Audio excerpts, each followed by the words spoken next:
Mr. President, thank you very much for this interview, and I would like to ask you first of all about what has happened over the past few days.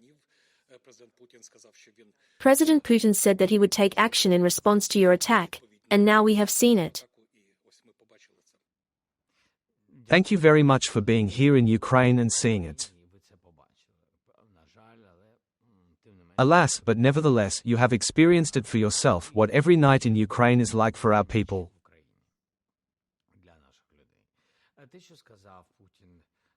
What Putin said is not true because if you look at our operation, exactly one day before the operation, there was the most massive strike on Ukraine. The day before the operation, there were 480 or 483 drones, not including missiles. You see, there were only 500 drones. Almost 500. That is, he wanted to find an excuse for his next strikes. We see and understand this. People, maybe they don't know, but they have to understand. We understand the daily strikes because there is intelligence, there are different figures. We understand that Russia would not have chosen it by chance, although targets are often chosen very randomly. That is, for people to suffer. Civilian targets. And that's exactly what they do. You remember, during all these moments, that before they were talking about a truce or a ceasefire, they were attacking.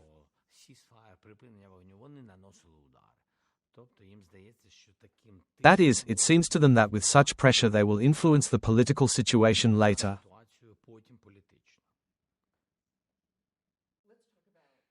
Let's talk about Operation Spiderweb. It's just a unique operation, a unique achievement. Tell us how it all happened? You have been involved in planning this operation for a year and a half. Tell us a little more about it. A little more than a year and a half. Or, as our employees of the Security Service of Ukraine say, to be precise, a year, 6 months and 9 days. Yes, a complex operation. I think it is very important from the point of view of what we understood from the very beginning of the war. Especially when the Iranians began to get involved and help the Russian martyrs bomb us with drones. Then it was dozens more, and then it turned into hundreds. But thanks to Iran, it has gone to hundreds. Because they gave them licenses for the construction of appropriate factories, corresponding factories on the territory of Russia. And it was then that it was clear that it was very difficult to deal with mass strikes. It is impossible to fight with words, the Russians do not want to. And when they taste blood, you know, there's such a thirst for death, and it's true, it's not eloquence. And this can only be fought by force, demonstrating that if they take some steps, and we can stop these steps,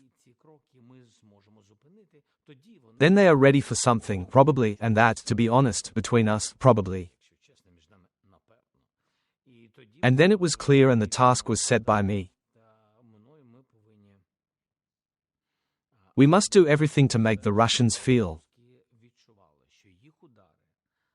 that their strikes by their aircraft, their strategic aviation, etc., we must stop. And all this time we have been working diplomatically. There were many strikes, there were thousands of their operations against us, against the civilian population. But it was just such, you know, a torture chamber, as they say, just shooting at the civilian population, at theaters, churches, museums, people, water utilities, gas storage facilities. That's where they struck. Understanding where and the system came from, how they strike, it was clear to us that we had to carry out several operations. This is one of the operations you are talking about because the first operation was the maximum destruction of the Russian fleet in the Black Sea. Because they used their fleet in the same way for relevant operations to strike at the civilian population of Ukraine. We were able to do it very successfully. Dozens of ships were destroyed by ours, our weapons, our long-range weapons, our drones. We did not have, a fleet, honestly, for various reasons, the Black Sea Fleet. I don't want to go, so to speak, away from the main topic, your main question. But the main thing is that we were able to build up naval drones, we made them, it was our invention, as well as long-range other drones. And that's what we did. At first it was the Black Sea Fleet, we did it, pushed them out of the Black Sea as much as possible. Nevertheless, they still use it, they still have submarines, there are other ships, but we destroyed most of them. And the second question was about strategic aviation. This is the issue that the security service of Ukraine was dealing with. Why the security service of Ukraine? Because this is a secret operation of the armed forces. Well done, our heroic warriors, they work every day. And very often, when the army does something, thanks to intelligence, your plans can be known. The security service works on such operations as very exceptional. I would say so. When no one can know and no one is involved in that information. They worked, however, we had a story related to the Crimean Bridge, because, in addition to ships, the Russians have been using the Crimean Bridge since the beginning of the war to supply weapons, and therefore it was a fair target.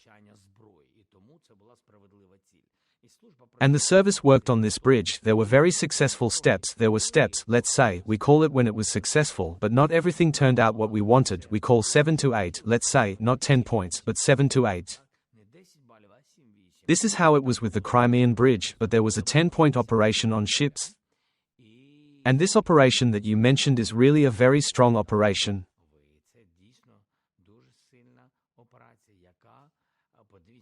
Look, the most important thing that was in this operation, children or ordinary people, firefighters, civilians.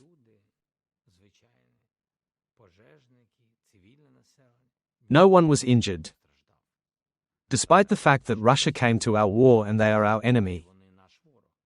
No one was injured. No rockets fell on the playgrounds.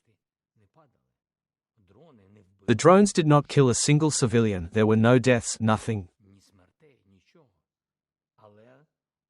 But 34% of strategic aviation was destroyed, and it was at those airfields from which they lifted them and hit us. And the proof is that they now want and continue to use some of these airfields, probably showing their population that the Ukrainians have succeeded in something, but not everything.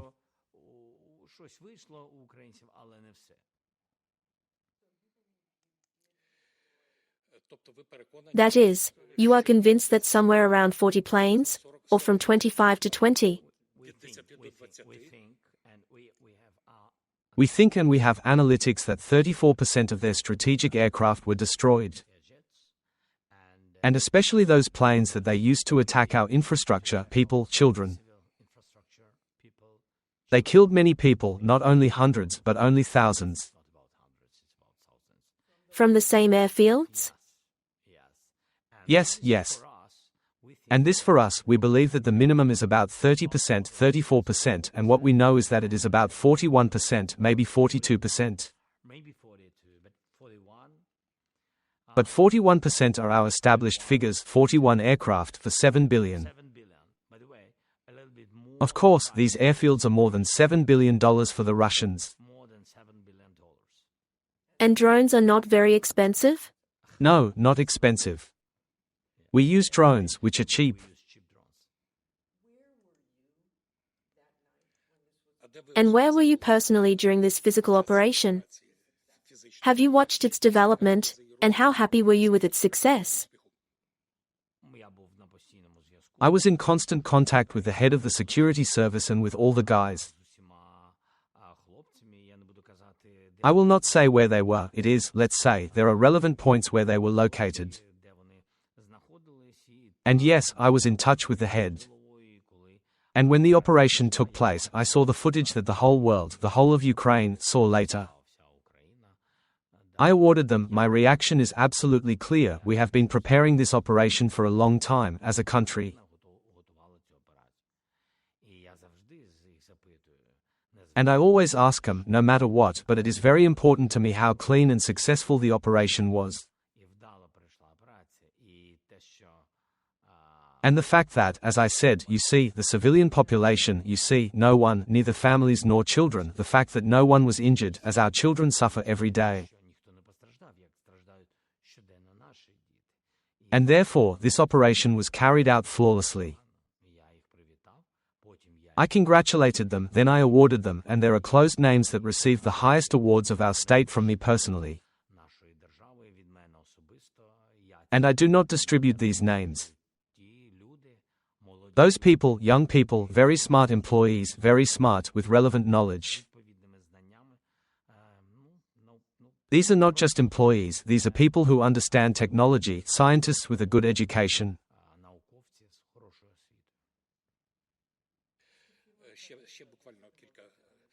Just a few more questions about this operation. If you can, about trucks.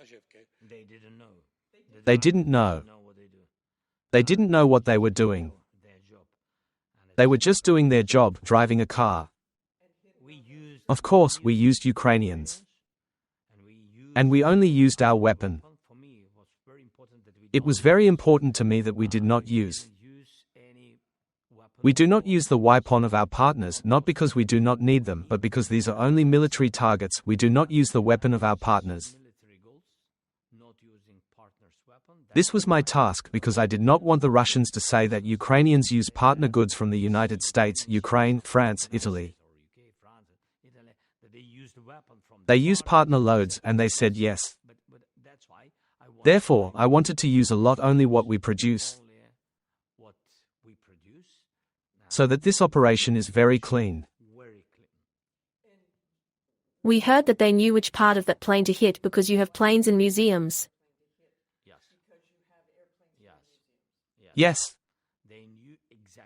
They knew exactly where to hit, and they did it exactly what was in their idea, step by step. They performed this operation very cleanly.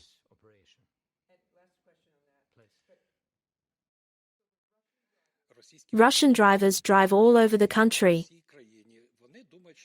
They think that they are delivering some model country houses to customers. They don't even have any idea what's under the roof. They didn't know anything. They didn't know what was going to be under the roof. They didn't know when it was going to be because they didn't know when it was going to be or where.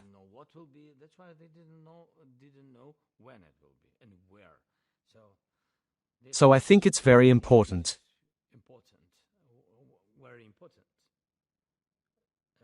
So that later the Russians do not say that the Ukrainians used drivers with whom the Ukrainians agreed.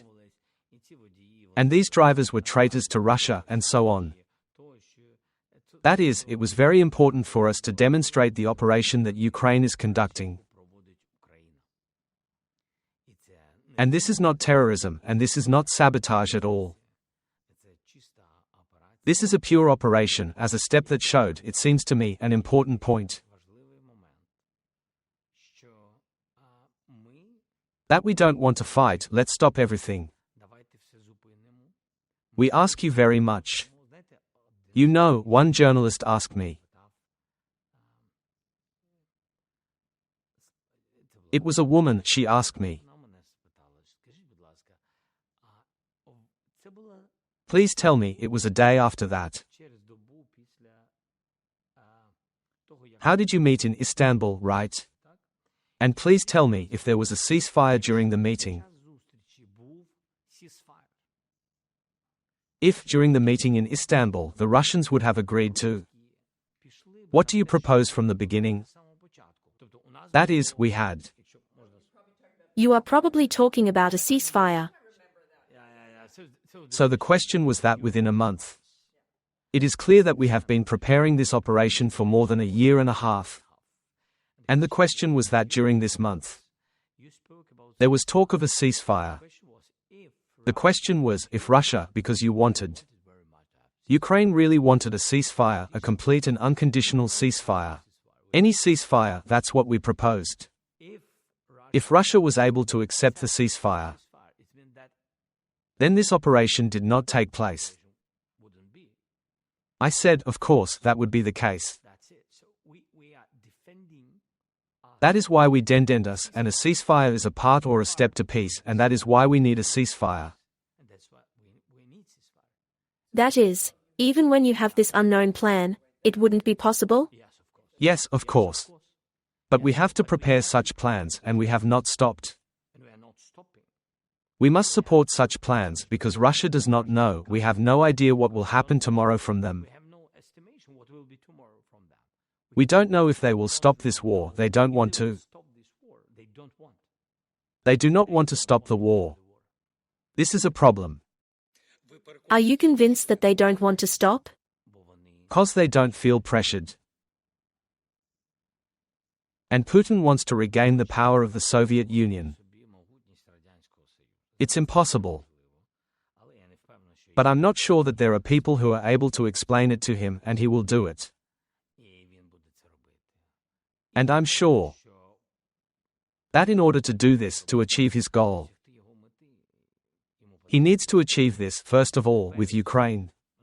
Through Ukraine. Because Ukraine is the largest in the Soviet Union after Russia. The largest country. This is a strategic goal for him. And it is very important for him to do this. And he does not want to end the war. And even more so, if partners begin to give weak signals, weak, uncertain pressure, I would say so. That is, to find compromise dialogues with him. He feels it. That is, people are interested in it. And that's why he doesn't finish. That's it. I also felt it when I was in Russia, as I told you. That support for Putin's actions is very high. And President Trump said in a recent interview with ABC News to a local correspondent that he feels that Putin actually wants peace. With all due respect to the president, it seems to me that these are his personal thoughts. I had several meetings with him. And I have never changed my position on the real causes of the war. And about Putin's real desire. I don't know if the president is ready to take my position. Putin does not want to finish. This is impossible. In his head to end the war without defeating Ukraine. This is a defeat for him. Believe me, we understand the mentality of the Russians much better than the United States of America understands their mentality. We are neighbors with them. This is a perennial neighborhood. This is a different neighborhood, including wars. We understand them, you know. And I know that Putin does not want to end the war. And in terms of ending, believe me, they will be pragmatic, very pragmatic. If there is a lot of pressure on them, they finish it. The question will be how long they end this war. And then there will be the second question, which I have also spoken to President Trump many times. There will be a question of security guarantees. Because if security guarantees are weak, whether someone likes to hear it or does not like it, I just say how it will be. Not what I see in the future. No, we just know Russians. And if these are strong guarantees, the peace will last. If the guarantees are weak, it will be a pause.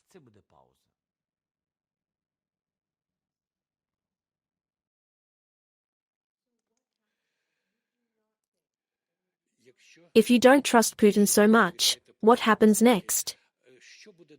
If you do sign some kind of peace agreement, but you don't believe he'll stop there, what will happen next? Most wars historically, if you read books,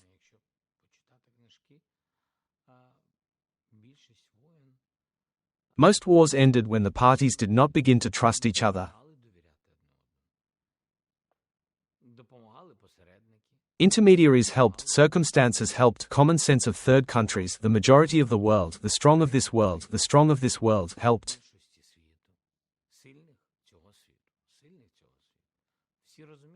Everyone understood that war is not just about starting and ending. No. No, it's a big tail. You know, the big tail after this war. It doesn't just end and has an impact on many different countries and destinations. On the economy, energy, security, food security of other countries. Therefore, the world should be interested in ending the war. And anyway, whatever it is. If this is not the surrender that was in Nazi Germany during World War II,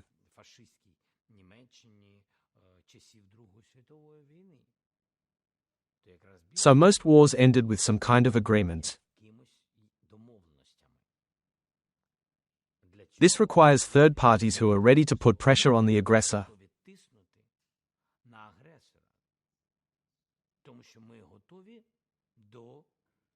Because we are ready to meet to everything that America offers.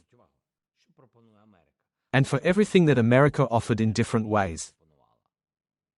Both the former administration and this administration. Everything that President Trump is saying now, we support. Because we believe that he can put pressure on the Russians. We are absolutely frank. Do we like today just a ceasefire without security guarantees? No, not really. But do we support it? Yes, we do. We were ready for a ceasefire. It became and continued. We were ready for a ceasefire for 30 days. We are ready for a ceasefire before the leaders meet. We were ready for a ceasefire in the sky, on the ground, on the water. At least one thing to start, or completely anything that is in one form or another. Certain representatives of the Trump administration proposed to the two sides. We supported all the proposals. Russia did not support any proposal. So who doesn't want the war to end? This is not a rhetorical question. This is a very specific, understandable question.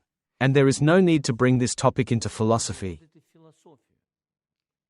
If the parties don't want to, then we need to wait a little.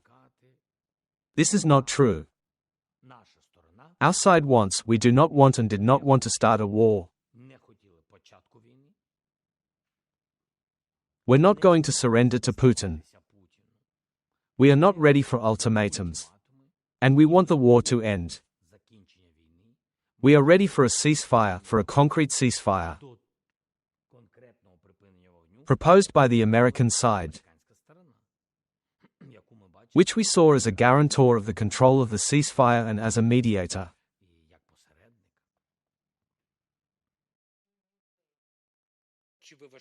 Do you think President Trump is putting President Putin under enough pressure? A few statements that we have heard in the last few days and weeks. Then he called him crazy. And then suddenly he said yesterday that this war reminded him of the boys' fight in the park, who need to be allowed to wave their fists a little.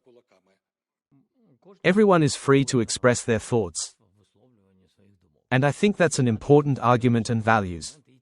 Freedom, democracy, by the way, by which we fight against the Russians who impose another world on us.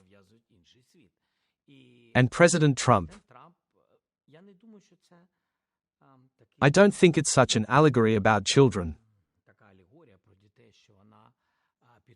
That it fits our war. Why? Because we didn't play with the Russians. And this is not a story about two children. It was they who came to us. And this is an adult. Putin is definitely not a child. He understands what he was doing. And it's more like an adult, a maniac who came to the playground and there are children sitting there and he came just with a weapon and just steals people. He stole children from us. This is a fact. Kills these children. He killed, that's a fact. He took these children and left them without parents. Here's what it looks like. And here you can't just say, in my opinion, that let's stretch him aside. No one fights a maniac like that. This does not happen in life. This is a maniac and a child on the playground. And this child, we traveled for this war very strongly. But he still came to our site. And with maniacs, as a rule, adults of this world, if we are children already, then adults of this world usually do not say anything with a maniac. And they isolate the maniac, put him in prison, isolate him from people. And if it is a terrorist, then yes, they will try to talk about something with the terrorist in order to liberate people. This is how it works.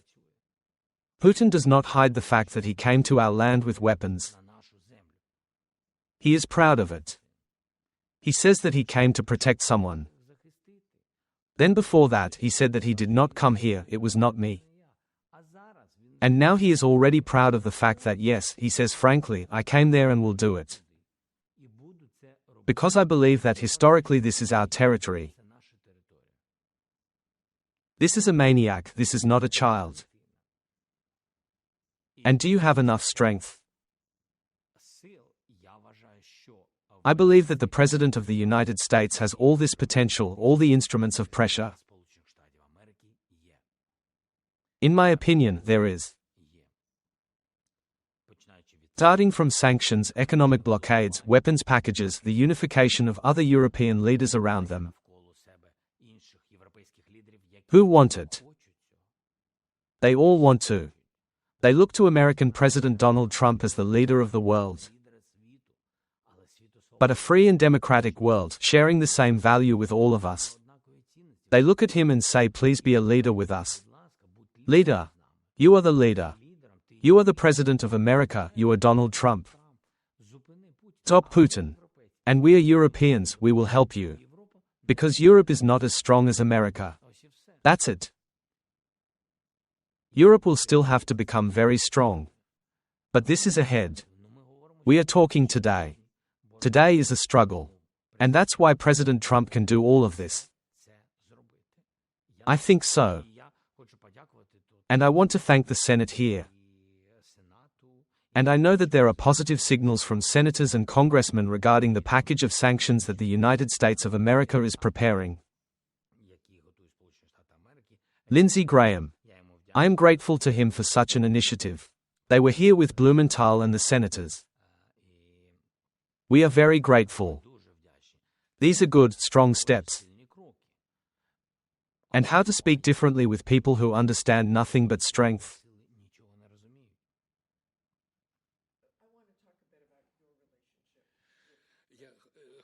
I'd like to talk a little bit about your personal relationship with President Trump.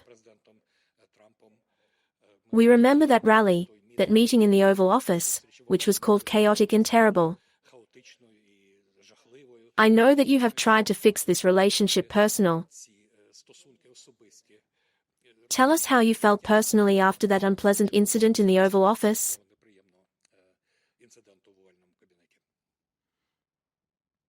It's very difficult. How did I feel?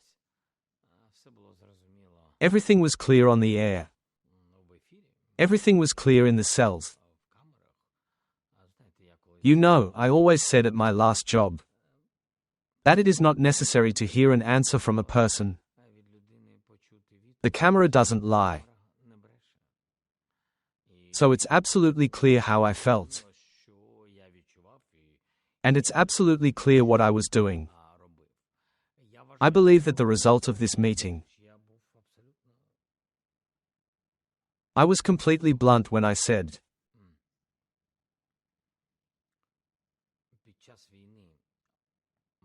that during the war of little Ukraine for his life against a giant with that amount of evil, which they brought with all their weapons and their army to our land. We have strengths. People. Morality. Truth. Dignity. Values.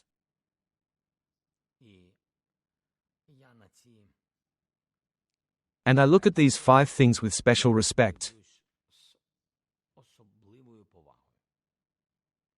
I can be emotional, non-emotional, different. But I'm talking about the truth. There may be something superfluous. Sometimes this happens during the war. But I definitely can't lose my dignity. I just don't have the right to do it. Except that I don't want to as a person. And as president, I defend the truth about my country. Because we're fighting it. Truth. And sometimes it may not sound like something very important overseas. But for us at this moment it is very important. Not 100,000 but 90 died.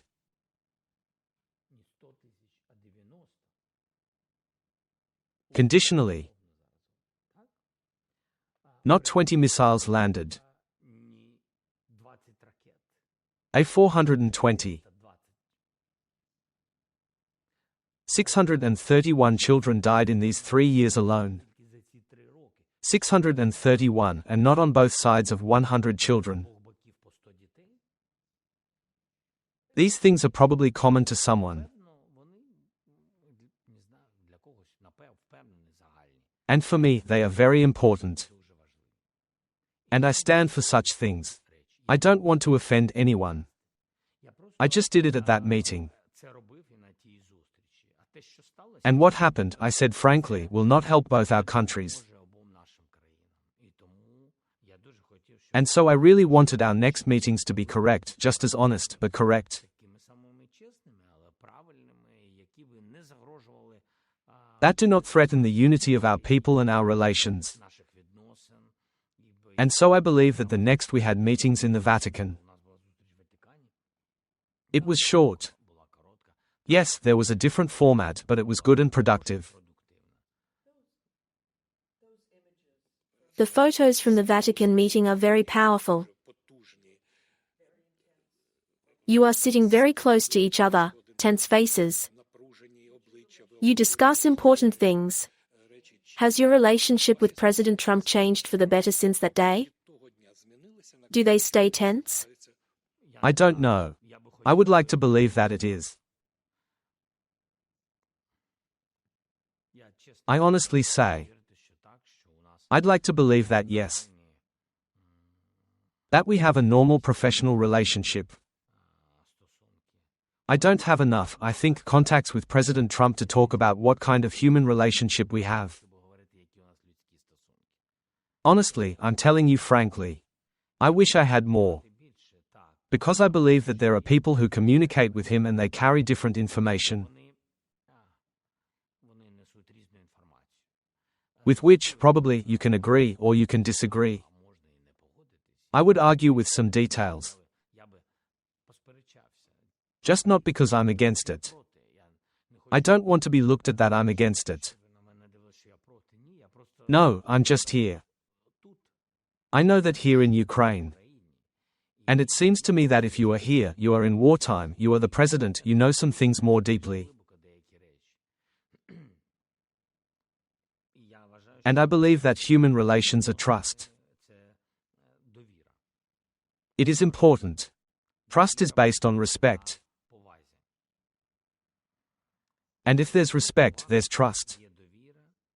All other things will go better. This is in my opinion. I will be so relative to people, not only in politics, in life, in my own. No respect, no relationship. And that's why it takes time, it takes opportunities. 15 minutes in the Vatican tete-a-tete did more than a meeting in a large circle of people in an Oval Office.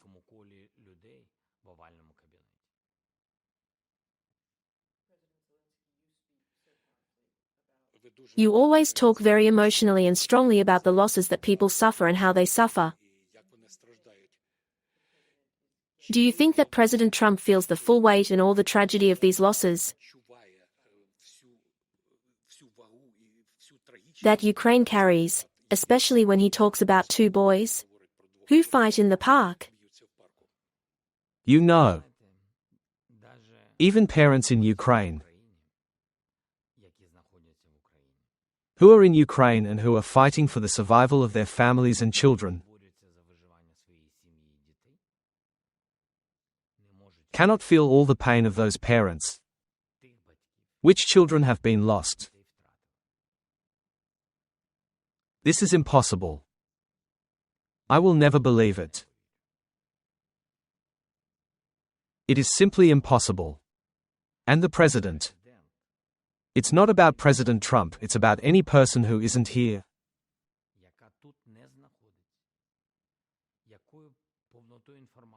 No matter how much information this person possesses, who is not here, is very far away. Can't feel all this pain. It's true.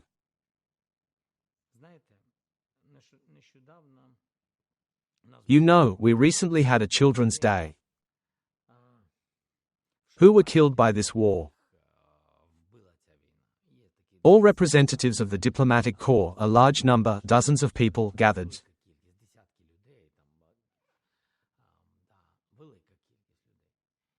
And each of us wanted to say something about this day. And about children. And we all spoke, and these were fair, honest words. And then one man came out. And we all know how to speak. I want to remind you, we are people who have practice. And then the father came out. A guy from Kryvyi Rih. One blow killed his 3 children and his wife. With one missile strike. He is a civilian. He did not fight, he is a civilian. In the apartment. There was a strike on the apartment. 3 children and a wife. And you know what he is? He spoke differently. He did not talk about any important figures, about statistics, about how many strikes are made.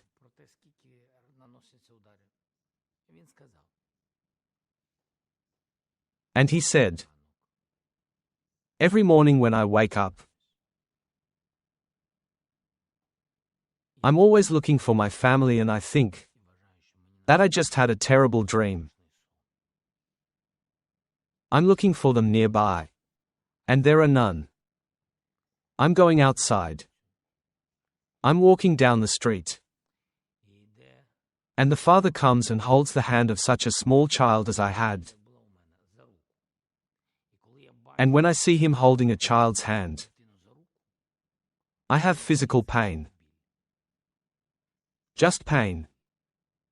And there's nothing I can do about it. I have pain that won't go away. Do people who have not lost children feel all this? No. Can a president who is in America feel this? No. And that is why we are not children with Putin on the playground. That is why he is a killer who came to this site.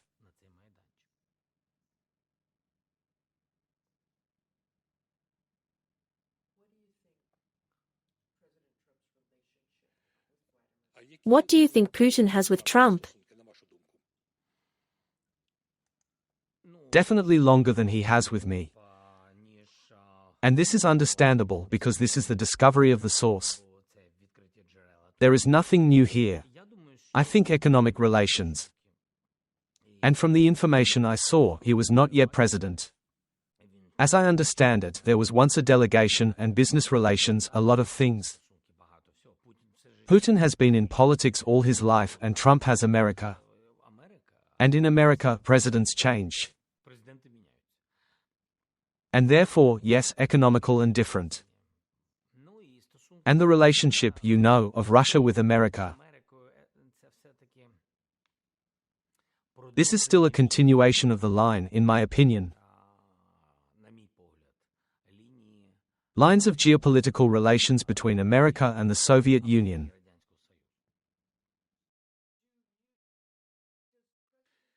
Do you think President Trump thinks Russia is going to win the war? Does he believe? Did he tell you about it? I think he publicly said about it. And I think he shared this information with some people around him. I believe, I've said this many times, this is not true. Not true, I mean about his words, just to understand. About the real situation. It's not a victory. When you really spend 1 million people for getting a few thousand kilometers. This is not a victory. This is an initiative. Because of the people, the volume of the people, the volume of the weapon, and this initiative is in your hands. But this is not a victory. And I said that to President Trump. You will see that this is not a victory. Of course, if all of you, the United States and Europe, close support and go out, or withdraw from all this situation, then yes, they can win. But I just want to remind everyone that even without all the partners, it was difficult for them to occupy us at the very beginning of the war. Therefore, this is impossible for Putin.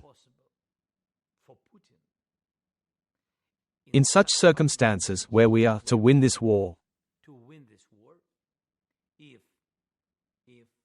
if there is unity in the world and they are on our side, this is impossible.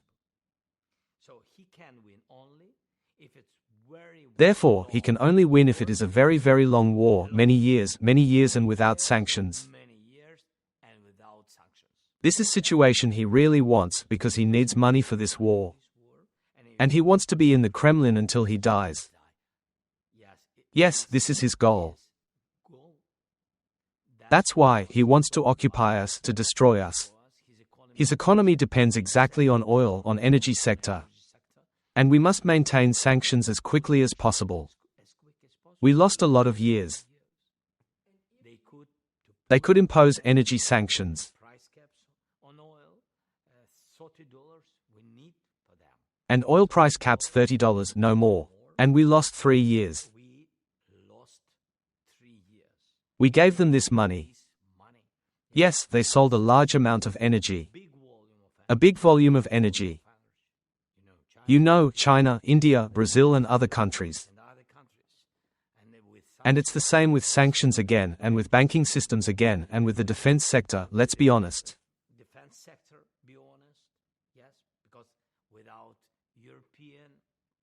Because without European and American and Taiwanese and Chinese and some European partners,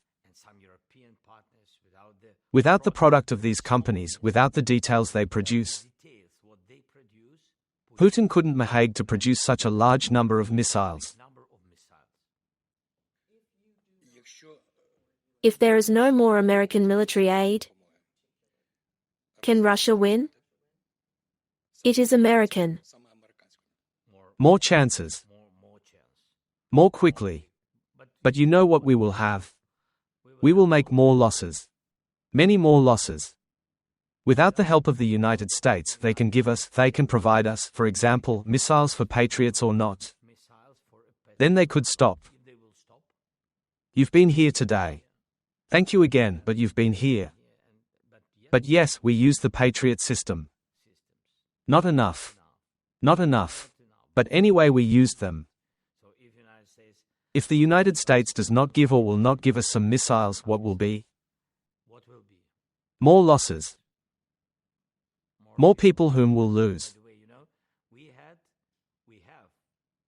Of course, we have, as you have seen, big problems with these shaheeds. We fight against them. Of course, but we will find all the tools to destroy it. But we'll find one thing.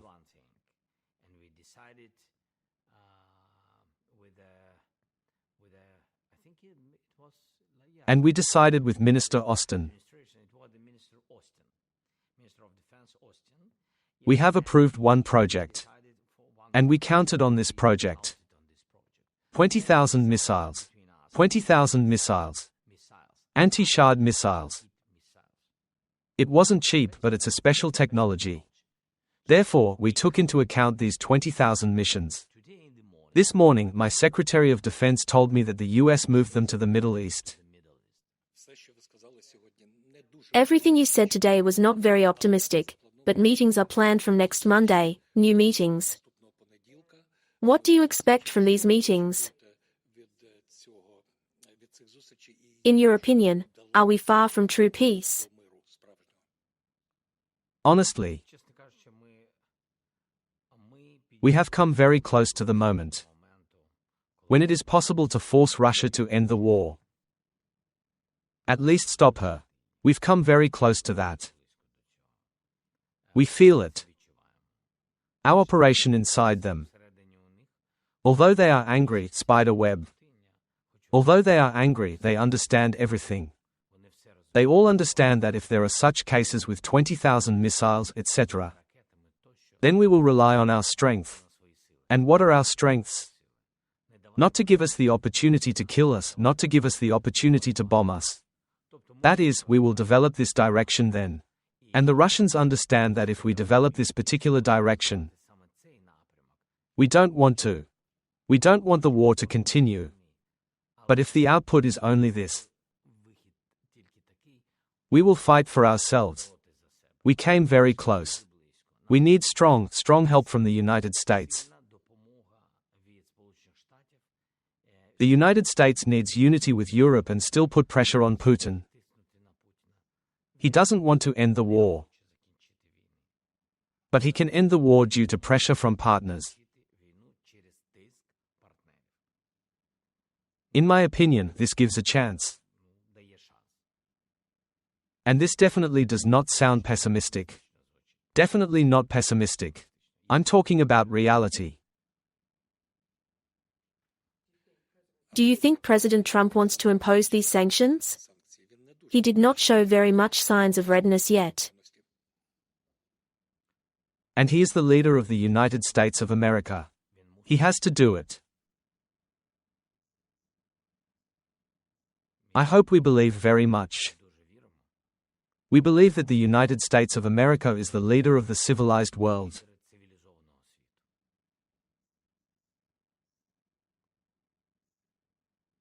President Trump said that he has some kind of deadline when he can really impose sanctions. That he has some dates. And he even said that he could also introduce against Ukraine. And what? You know, there have already been a lot of things against Ukraine from the Russians.